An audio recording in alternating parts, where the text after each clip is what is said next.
బైబిల్లో కీర్తనలు 10వ అధ్యాయం 14వ వచనంలో తండ్రి లేని వారికి నీవే సహాయుడు అని భక్తుడు ప్రార్థించడం చూడవచ్చు. అవును కదా. ఒక్కొక్కసారి మనకు సహాయం చేయడానికి, మన కష్టాలు తీర్చడానికి బహుశా పెద్ద దిక్కు ఎవరూ లేకపోవచ్చు. అయితే వినండి, మీ చుట్టూరా దిక్కులన్నీ మూసుకుపోయి ఉన్నాయా? అయితే పైకి చూడండి. అక్కడ ప్రభు సింహాసనాసీనుడే తన చేయి చాపి సిద్ధంగా ఉన్నాడు, మీ అక్కర్లు తీర్చడానికి, మీ అవసరాలన్నీ అందించడానికి. మరి నమ్ముతారా? ఈరోజు దేవుడు మీతోనే మాట్లాడుతున్నాడు. మరి ఈ రోజును దేవుని వాక్య ధ్యానంతో ప్రారంభిద్దామా?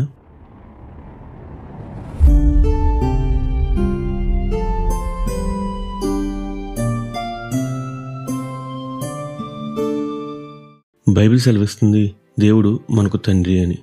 అవును, దాసులమైన మనకు దేవుడు అబ్బా, తండ్రి అని పిలిచే భాగ్యం ఇచ్చాడు.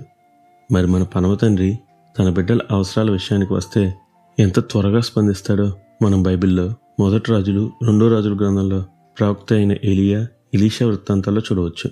మొదటిగా 1 రాజులు 17వ అధ్యాయంలో సారేపోతు గ్రామంలో విధవరాలు. భర్త లేడు, దేశంలో కరువు వచ్చింది. బాగా స్థితిమంతులే సరే కరువుకు ఎండుటాకులో రాలిపోతుంటే ఏమీ చేయలేని ఆ తల్లి ఇక ఇదే చివరి రోజు అనుకుంది.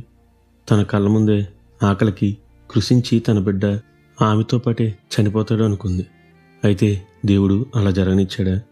కరువు కాలంలో తొట్టిలో పిండి బుడ్డులో నూనె తరగకుండా ఆమెను, ఆమె కుమారుణ్ణి, పైగా దైవజనుడైన ఏలియాను పోషించలేదా? మరో సందర్భం 2 రాజులు 4వ అధ్యాయంలో ఉంది. ప్రవక్త శిష్యుల్లో ఒకడు అప్పు తీసుకుని చెల్లించకుండానే మధ్యలో మరణించాడు. అప్పుడు అప్పులవారు వచ్చి విధవరాలైన ఆ స్త్రీ వద్ద నుండి తన 2 కుమారులను దాసులుగా కొనిపోతుంటే ఏమీ చేయలేక గుండె తరుక్కుపోయిన ఆ స్త్రీ వద్దకు దేవుడు ఎలీషా ప్రవక్తను పంపలేదా?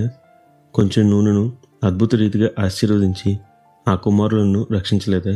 అయితే ఈరోజు ఓ తల్లి దేనిని బట్టి దిగులు పడుతున్నావు? సహోదరుడా, సహోదరి, ఎందుకు చింతిస్తున్నావు?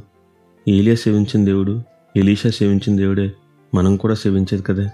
కాబట్టి దిగులు పడక మన పరమ తండ్రిపై భారం వేద్దాం. ఆయన తన వారిని పోషించేవాడు, రక్షించేవాడు, ఆశీర్వదించేవాడు.